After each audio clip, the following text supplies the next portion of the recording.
نحمدہ و نصلی علی رسولہ الکریم۔ سبق نمبر 5، سورہ فاتحہ کی آیت نمبر 3۔ مالک یوم الدین، مالک مالک، یومی دن، الدین بدلہ، یوم جزا کا مالک ہے۔ نحمدہ و نصلی علی رسولہ الکریم، اما بعد۔ آج ہم نے سبق نمبر 5 میں سورہ فاتحہ کی آیت نمبر 3 مالک یوم الدین کا ترجمہ پڑھا، جس کا ترجمہ یہ کیا گیا جو روز جزا کا مالک ہے۔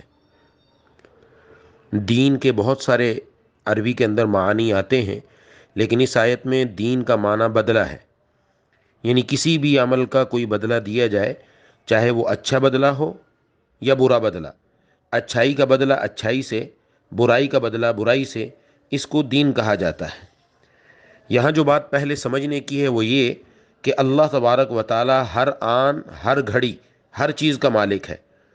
اس دنیا میں بظاہر جو ہمیں ملکیتیں نظر آ رہی ہیں کہ کوئی شخص پیسے کا مالک ہے، کوئی دکان کا مالک ہے، کوئی مکان کا مالک ہے، یہ بھی صرف اللہ تبارک و تعالی ہی کی عطا کی ہوئی ہے۔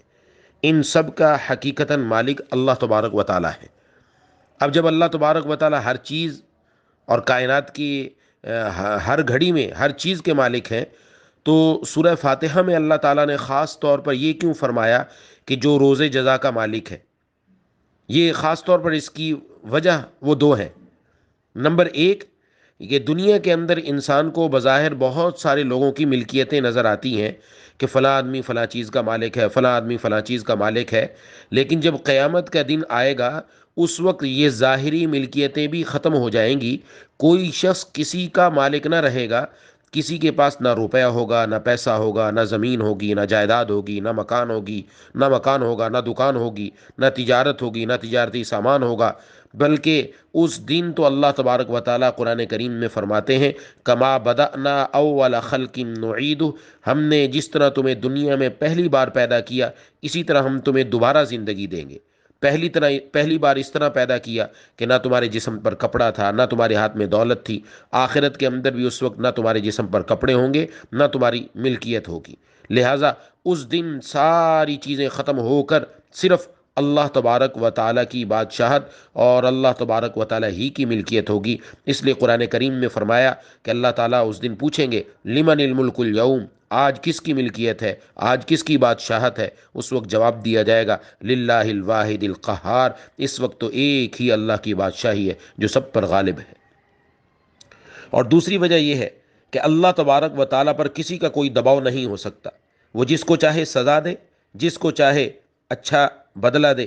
اللہ تبارک و تعالیٰ اپنا فیصلہ عدل و انصاف کے مطابق کریں گے۔ اللہ کی کوئی بات عدل و انصاف سے باہر نہیں، لیکن کوئی بھی اللہ کو مجبور کرنے والا نہیں ہوگا۔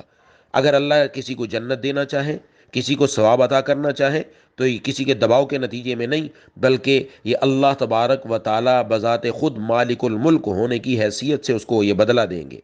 تو یہ یہاں پر بتایا جا رہا ہے کہ اللہ تبارک و تعالیٰ آخرت میں جو اعمال کا بدلہ دیں گے وہ خالصتاً اپنی ملکیت، اپنے اختیار، اپنی مرضی کے مطابق دیں گے۔ اب یہ سورۃ فاتحہ کی جو 3 آیتیں ہیں، اس میں 3 بنیادی عقائد ہیں۔ اسلام کے اندر 3 بنیادی عقائد ہیں۔ ان 3 عقائد پر ٹھیک ٹھیک ایمان لانے کا نام اسلام ہے۔ نمبر 1 عقیدہ توحید ہے، نمبر 2 عقیدہ رسالت ہے، نمبر 3 عقیدہ آخرت ہے۔ تو سورہ فاتحہ کی پہلی آیت الحمدللہ رب العالمین میں عقیدہ توحید کا، دوسری آیت میں الرحمن الرحیم میں عقیدہ رسالت کا، اور تیسری آیت میں عقیدہ آخرت کا اشارہ موجود ہے۔ پہلا عقیدہ یعنی عقیدہ توحید، اس کا مطلب یہ ہوتا ہے انسان اس بات پر ایمان رکھے کہ اس کائنات کا واحد خالق، مالک اور معبود صرف اللہ ہے، اللہ کے ساتھ کوئی خدائی میں شریک نہیں۔ دوسرا عقیدہ عقیدہ رسالت، اس کا مطلب یہ ہوتا ہے اللہ تبارک و تعالیٰ نے اپنے بندوں کی ہدایت کے لیے، ان کی رہنمائی کے لیے، انہیں دنیا میں زندگی گزارنے کا طریقہ سکھانے کے لیے وقتاً فوقتاً اپنے پیغمبر بھیجتے رہے ہیں، اور ان پر وحی نازل ہوتی رہتی ہے جس کے ذریعے وہ لوگوں کو ہدایت کا راستہ دکھاتے ہیں۔ اور اس رسالت کا اختتام ہمارے محبوب سرکار دو عالم صلی اللہ علیہ وسلم کی نبوت اور رسالت پر ہوا ہے۔ تیسرا عقیدہ عقیدہ آخرت، اس کا مطلب یہ ہے زندگی میں صرف یہ دنیا ہی کی زندگی نہیں، بلکہ اس دنیا کی زندگی کے بعد ایک آخرت کی زندگی بھی آنے والی ہے جو ہمیشہ ہمیشہ باقی رہنے والی ہوگی، کبھی ختم نہ ہوگی۔ اس میں انسانوں کو اس دنیاوی زندگی میں کیے ہوئے اعمال کا بدلہ دیا جائے گا، اچھے اعمال کا بدلہ ثواب کی صورت میں، اور برے اعمال کا بدلہ جہنم اور دوزخ کی صورت میں ہوگا۔ اللہ تعالی ہمیں ان باتوں کو سمجھنے کی توفیق عطا فرمائے، آمین۔